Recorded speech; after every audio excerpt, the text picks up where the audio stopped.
सकता। नमस्कार, मेरा नाम कुमार गौतम है और आप देख रहे हैं NBC 24।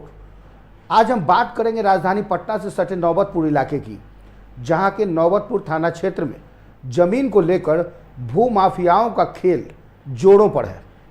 स्थानीय सूत्रों की माने तो जमीन कब्जे और प्लॉटिंग को लेकर दो गुट आमने सामने हैं, जिसमें कभी भी गैंगवार की स्थिति बन सकती है। बताया जा रहा है कि विवादित जमीनों पर जबरन कब्जे, फर्जी कागजात के जरिए रजिस्ट्री और स्थानीय लोगों को धमकाने के मामले लगातार सामने आ रहे हैं। कई बार तो दोनों पक्षों में तनातनी हो गई और भिड़ंत की आशंका बनी हुई है। क्षेत्र के लोगों में दहशत का माहौल है। ग्रामीणों की माने तो अगर प्रशासन ने समय रहते कार्रवाई नहीं की तो स्थिति बिगड़ सकती है। आइए हम आपको सुनाते हैं बिहार के डीजीपी की वो बाइट, जिन्होंने एनबीसी से खास बातचीत में माना था कि बिहार में भू माफिया सक्रिय है, जमीन माफिया भी काफी सक्रिय द्वारा नकेल भी कसी जा रही है। सक्रिय हैं, अवैध हथियार भी रखते हैं और लोगों को डराते धमकाते जमीन कब्जा भी काफी ज्यादा करते हैं। तो ऐसे बाहुबली के लिए क्या कुछ तैयारी है बिहार पुलिस? बहुत सारे बाहुबलियों पे कार्रवाई की गई है और एक दो नहीं है, बल्कि इस तरह के कम से कम सैकड़ों लोगों का संपत्ति जब्ती का प्रस्ताव न्यायालय में लंबित है। जो जमीन माफिया है उन पर हम लोग कारगर कार्रवाई कर रहे हैं। बड़े बड़े लैंड माफिया पे भी कार्रवाई हम लोग कर रहे हैं। सर, सरकार का दावा है कि अपराध के आंकड़े कम हुए हैं। क्या वास्तविकता में ये आंकड़े सच में कम हुए हैं? अभी नहीं, बल्कि आप देखेंगे तो हत्या के कांड पिछले 20 वर्षों से लगातार कम हो रहे हैं। तो हम सिर्फ गिरफ्तार नहीं कर रहे हैं हत्या के कांडों में, बल्कि सजा दिलवा रहे हैं। इस तरह के जो बाहुबली है उसको हम लोग किसी भी बाहुबली जो जमीन कब्जा करते हैं जाली कागजात के आधार पे कर रहे हैं, उन पर FIR दर्ज करके हम लोग उनको जेल की सलाखों में बंद कर रहे हैं। महिलाओं की सुरक्षा और साइबर अपराध के लिए क्या कुछ कदम है बिहार पुलिस की? 2 सप्ताह से हम लोग साइबर प्रहार करके अभियान चला रहे हैं। हमारा थाना कार्यरत है साइबर थाना 2023 से, और उन जिलों के जो थाना है साइबर का, उसका थाना प्रभारी है वो DSP स्तर के पदाधिकारी हैं, कोई सब इंस्पेक्टर नहीं है। जमीन माफिया भी काफी सक्रिय हैं, अवैध हथियार भी रखते हैं और लोगों को डराते धमकाते जमीन कब्जा भी काफी ज्यादा करते हैं। तो ऐसे बाहुबली के लिए क्या कुछ तैयारी है बिहार पुलिस? बहुत सारे बाहुबलियों पे कार्रवाई की गई है और एक दो नहीं है, बल्कि इस तरह के कम से कम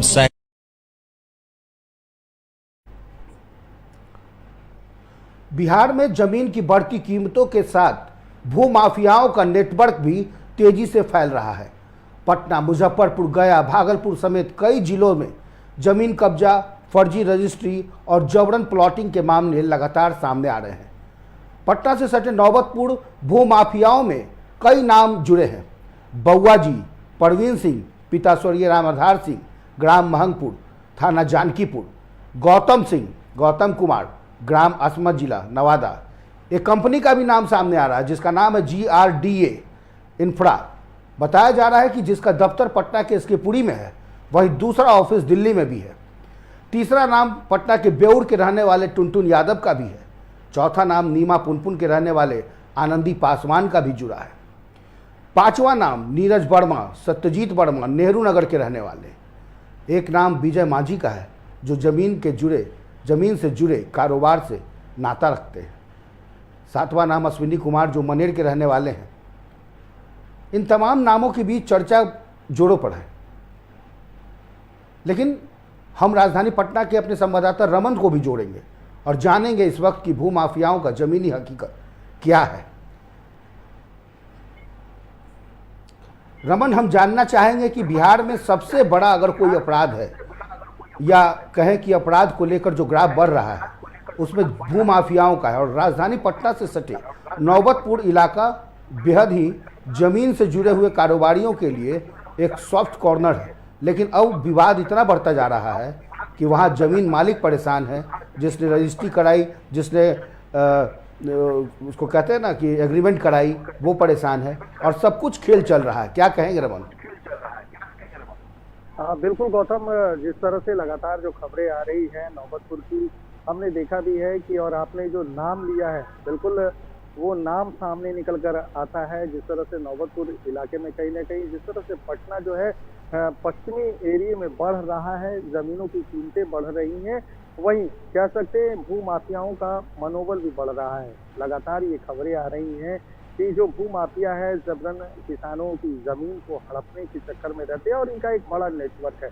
कहीं न कहीं उस नेटवर्क के जरिए जो है गौतम, ये कहीं न कहीं जो कृषक है जिनकी जमीन है उन पर दबाव बनाते हैं, जबरन दबाव बनाते हैं और उनसे जो है जमीन हथियाने की कोशिश करते हैं। ये नौबतपुर का ही मामला हम कह सकते हैं नहीं है, कमोबेश पूरे बिहार में है खासकर। लेकिन पटना, राजधानी पटना की बात कर ली जाए तो हमने देखा है कि लगातार नौबतपुर एक ऐसा क्षेत्र रहा है जहां भूमाफिया बढ़ चढ़ कर जो है कहीं न कहीं जो जमीन हड़पने की घटना होती है उसमें बढ़ चढ़ कर जो है हिस्सेदारी इनकी रही है। समनपुरा की भी अगर बात कर लेंगे गौतम, तो समनपुरा भी एक ऐसा एरिया है जो कि वहां पर भी हमने देखा कि भू माफिया लगातार जो है दूसरों की जमीन जो है हड़पते हैं और कहीं ना कहीं उनका सुनने वाला कोई नहीं है। हालांकि पुलिस जरूर कार्रवाई करती है लेकिन इन कार्रवाई, छोटी मोटी कार्रवाई से कुछ होने वाला नहीं है। हमने देखा था पूर्व मंत्री विजय सिन्हा ने भी साफ तौर पर कहा था कि पहले उन भू माफियाओं का मनोबल जो है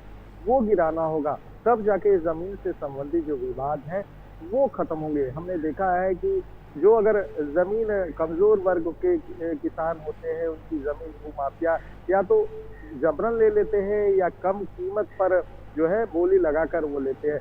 तो आप समझ सकते हैं कि किस तरीके से भू माफिया जो है उनका मनोबल बढ़ा हुआ है और कहीं ना कहीं अब पुलिस प्रशासन को इस पर कड़ी व्यवस्था करनी होगी।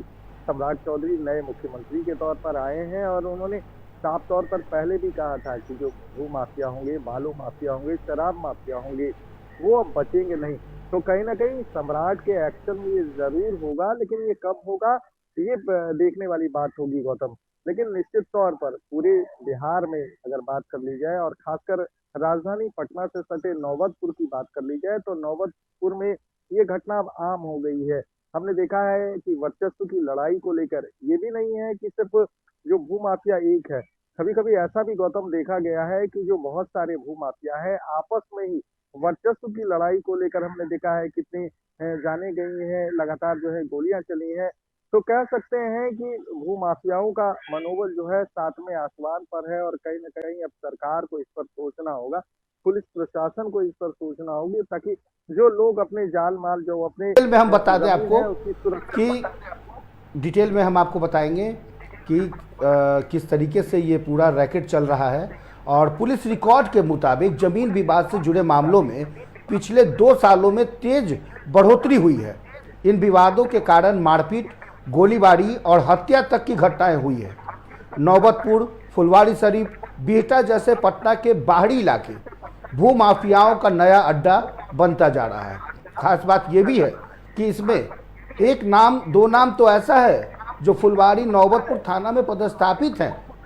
कुछ लोग उसमें भी खाकी वर्दी में भी उनका इन्वॉल्वमेंट है। तो ऐसे लोग रसूख लोगों से मिजाज मिलाकर कहीं ना कहीं ये तय तमन्ना होती है, तभी राजधानी पटना से लेकर दिल्ली तक ये पूरा खेल चल रहा है। और जमीन की कीमत 15 लाख रुपए कट्ठा, और आप यकीन मानिए 20 एकड़ यानी एक कट्ठे में 20 कट्ठा, 1 एकड़ में करीब करीब 1 बीघा में 20 कट्ठा। अब सोचिए कि कितना करोड़ का इसमें राजस्व का भी नुकसान है और इसमें माफियागिरी में कितनी ब्लैक कमाई होती होगी।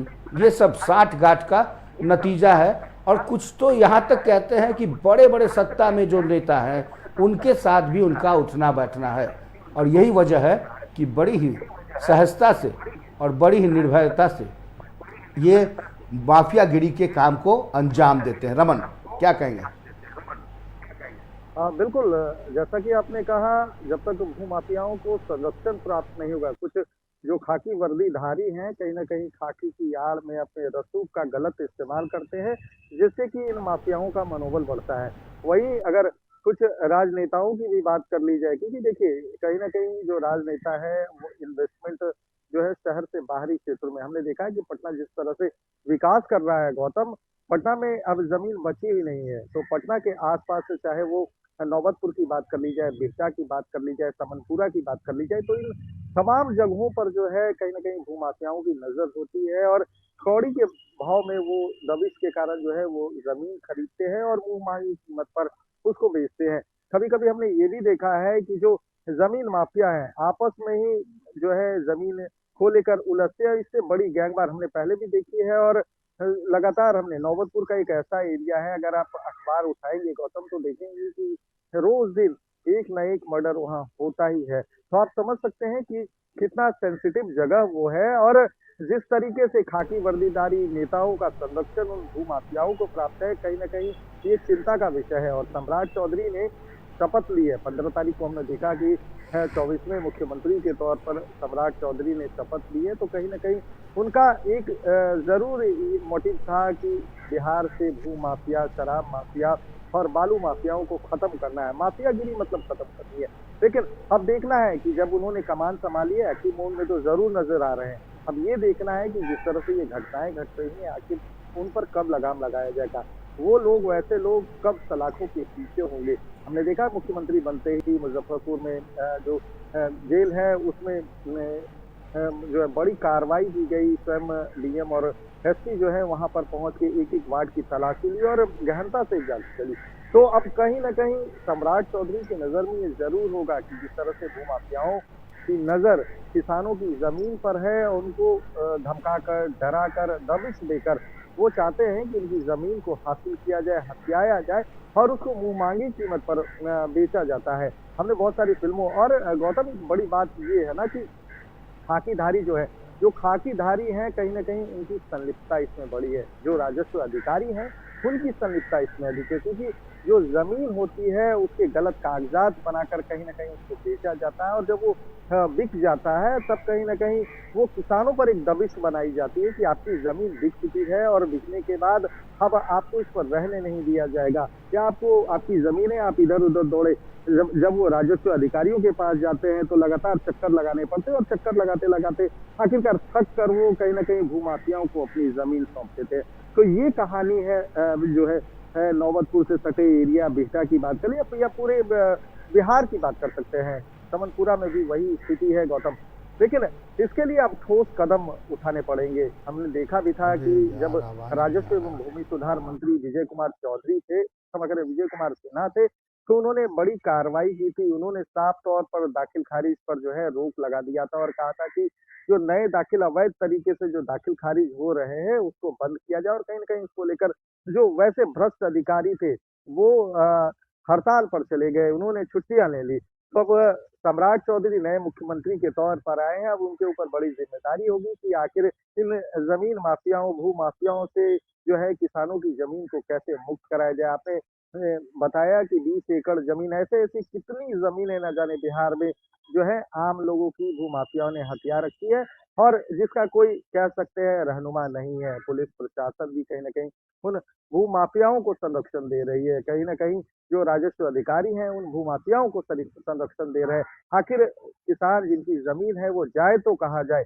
अब इसके लिए अब एक ठोस जो है रणनीति बनानी होगी। हमने देखा कि जिस तरह से बालू माफियाओं पर शिकंजा कसा गया, जिस तरह से लगातार हमने देखा कि अवैध खनन होता था, अवैध ढुलाई होती थी, कमोबेश कह सकते हैं कि अब ना के बराबर हो गया है। उसी तरीके से अब एक नया कानून लाया जाए और इस नए कानून के तहत बिहार में जितनी भी जमीन हो उसकी खरीद बिक्री हो, ताकि जो भू माफिया है उनका मनोबल जो है गिरा हो और वैसे भू माफिया जो कहीं ना कहीं किसानों को डरा कर, धमका कर, क्योंकि देखिए ये क्षेत्र जो है नया है और कहीं ना कहीं औद्योगिक क्षेत्र है। हमने देखा कि बिहटा में नया एयरपोर्ट खुलने वाला है और एयरपोर्ट खुलने के बाद कहीं ना कहीं वहाँ की जमीनों के जो दाम है वो आसमान छू रहे हैं।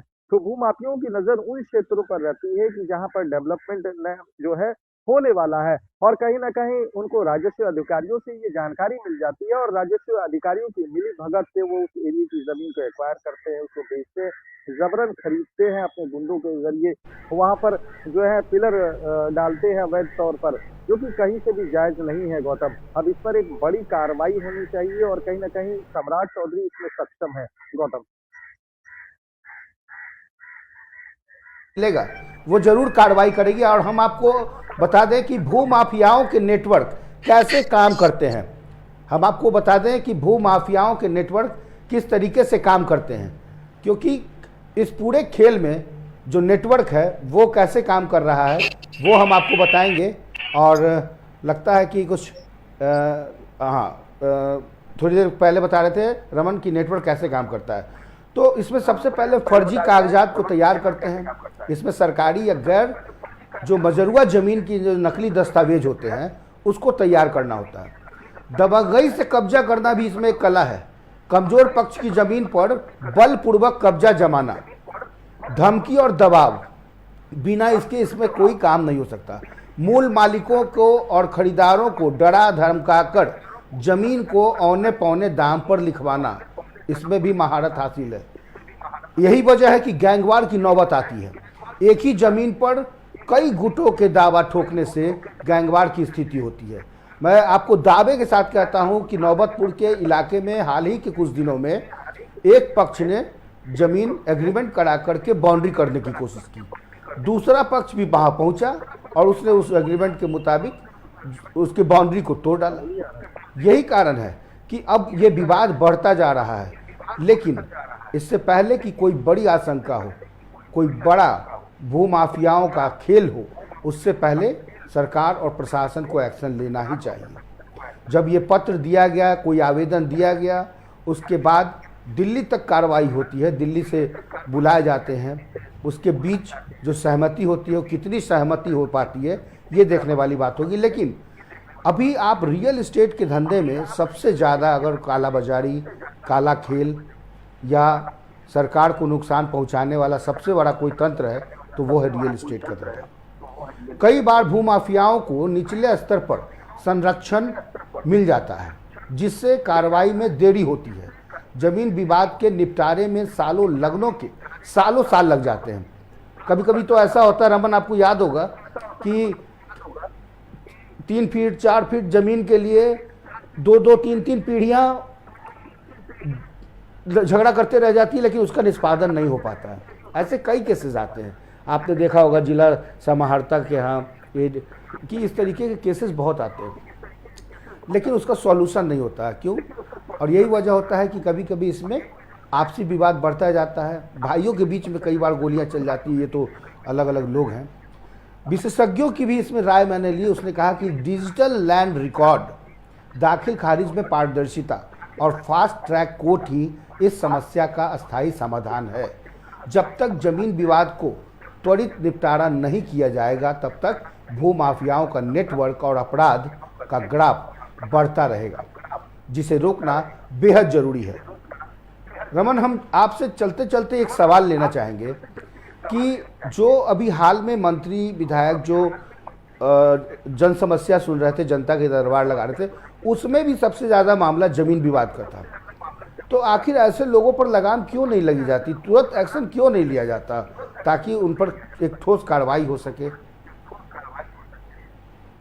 देखिए गौतम, मैं कहने में गुरेज नहीं करूंगा कि कहीं ना कहीं विजय सिन्हा ने जरूर अच्छा काम किया था, लेकिन अब सरकार नहीं बनी है, नई जिम्मेदारी हो सकती है उन्हें मिलेगी। लेकिन अगर बात की जाए इस पर लगाम की, तो देखिए ऊपर स्तर पर अगर काम होता है तो नीचे स्तर पर काम नहीं हो पाता है, क्योंकि वहाँ पर भ्रष्टाचार इस कदर फैला हुआ है कि लोग परेशान हो जाते हैं। हाँ, मेरे एक करीबी हैं, उनसे जब मैंने जाना, उन्होंने बताया कि मेरी जमीन थी और भूमाफियाओं ने दबंगई से उसे कब्जा कर लिया। जब वो पुलिस के पास गए तो उन्होंने कहा कि पेपर दिखाओ, मैंने पेपर दिखाया और उसके बाद भी तब वो निष्क्रिय रहे। जब वो राजस्व अधिकारी के पास जाते हैं तो वो कहते हैं कि यहाँ से काम नहीं होगा। तो आप समझ सकते हैं कि इसमें एक मंत्री, एक विधायक या DCLR या वरीय उप समाहर्ता इसमें कुछ कर सकते हैं। सबसे बड़ा जो खेला होता है गौतम, वो निचले स्तर पर होता है, चाहे वो अंचलाधिकारी हो, चाहे वो कर्मचारी हो, राजस्व कर्मचारी हो, अमीन हो, ये सब मिलकर जो है बड़ा खेला करते हैं। और कहीं ना कहीं इसका खामियाजा जो है हम देख सकते हैं कि गैंगवार या आपकी लड़ाई, क्योंकि बिहार में अगर देखा जाए गौतम तो सबसे बड़ा अपराध का कारण जो है जमीनी विवाद है। और इस जमीनी विवाद के कारण कहीं ना कहीं बिहार में हर एक साल जो है सैकड़ों लोगों की हत्या हो रही है। इस पर सरकार को गंभीरता से सोचना होगा। एक तरह से ये नरसंहार है, क्योंकि अगर इस पर कार्रवाई नहीं की गई तो जिस तरह से वो माफियाओं का मनोबल बढ़ा हुआ है, चाहे वो कह सकते हैं नौबतपुर की बात हो, बिहटा की बात हो, दानापुर की बात हो, समनपुरा की बात हो, ये ऐसी घटनाएं घटती रहेगी। और उन भ्रष्ट अधिकारियों को सबसे पहले जेल की सलाखों के पीछे भेजना होगा। चाहे वो खाकी वर्दीधारी हो, चाहे वो राजस्व कर्मचारी हो, चाहे वो अंचलाधिकारी हो। जब तक इनको सजा नहीं मिलेगी, इन्हें सीख नहीं मिलेगी, जब तक डर का इनमें भय नहीं रहेगा सरकार के डंडे का, तब तक इस तरह की घटनाएं और भूमाफियाओं का मनोबल बढ़ा रहेगा। तो पहले निचले स्तर पर सफाई, लोग कहते हैं कि ऊपर से भ्रष्ट है, लेकिन नहीं, मैं समझता हूं कि निचले स्तर पर सबसे ज्यादा भ्रष्टाचार है। और खासकर एक चीज और कहना चाहूंगा कि जो सफेद कुर्ता पैजामा वाले हैं उन पर भी कार्रवाई हो, उनकी पूरी कुंडली खंगाली जाए। जिस तरह से सरकार ने अपने हर एक नेताओं को, हर एक IAS IPS को कहा कि वो अपने आय व्यय का सारा ब्यौरा हमें दे, वैसे ही तमाम जो लोग हैं, जो राजनीति करते हैं, जो रसूखदार हैं, उनका भी खाता सरकार के पास होना चाहिए। आखिर कैसे उनके पास ये पैसा आया, आखिर उन्होंने इन्वेस्टमेंट की तो वो कैसे की। इसी कारण जो भू माफिया है उनका मनोबल बढ़ता है, और इस मनोबल बढ़ने के साथ बिहार में अपराध बढ़ती है, विवाद बढ़ते हैं और लगातार अपराध का ग्राफ बढ़ता है। तो सबसे पहले उस पर नियंत्रण करना होगा, उनको सजा देनी होगी, तब जाकर भू माफियाओं पर हम लगाम लगा सकते हैं। गौतम, बिल्कुल, बहुत बहुत धन्यवाद रमन, आपने बहुत अच्छी और बहुत विशेष जानकारी दी कि खादी और खाकी के संरक्षण के बिना ये खेल नहीं हो सकता। इसलिए खादी और खाकी अपने अपने गिरेबान में झांके, और ख़ास तौर पे बिहार के विकास के लिए जिस तरीके से एम्स बनाया गया, स्वाभाविक है कि उसके आसपास की ज़मीन की कीमतें बढ़ जाएंगी। बिहटा में IIT बना, बहुत सारे हॉस्पिटल बने, स्वाभाविक है कि वहाँ के आसपास की ज़मीन की कीमत बढ़ जाएगी। बस स्टैंड टर्मिनल बना, जिस गौरीचक संपतचक को कोई नहीं जानता था, वहाँ पर देखिए ज़मीन की कीमत आसमान छूने लगी। सरकार अपने हिसाब से डेवलप करती है, और इस डेवलपमेंट के बीच जो माफिया है वो किस तरीके से काला खेल खेलते हैं, ये अब सामने आता नज़र दिख रहा है, या दिख रहा है, बिल्कुल इसमें स्वाभाविक सी बात है। फिलहाल अभी के लिए बस इतना ही। NBC 24 पर खबरों का सिलसिला जारी रहेगा। पूरी टीम को दीजिए इजाज़त। नमस्कार।